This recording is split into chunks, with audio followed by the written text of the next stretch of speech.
Once we have a trigger, again, that trigger can be the internal or external, and then we lead into a thought. So that thought might be, man, I could really use a beer right now. Or it might be, I really don't feel good and I want to feel differently.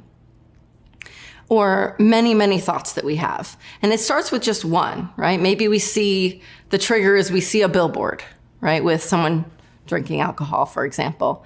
And then we go, oh yeah, that sounds good, right? That sounds really good. I want to have that. And I think, well, maybe I can just have one, especially if I already know that I have issues with that. I'm going to start to convince myself, right? What we call relapse justification. So the more you think about it, then you get to that craving stage. And craving, it can be emotional, but a lot of times it's physical, right? You start to maybe taste it in your mouth or you feel it in your gut. And then the closer you get to that, the more likely you are to pick up a substance and then have those consequences, whatever they might be for you.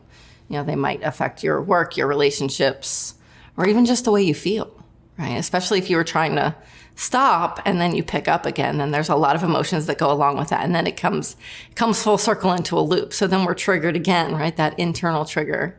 And then we start thinking those negative thoughts, because a lot of times that's what they are. And then we lead into that craving, and then we lead into the use.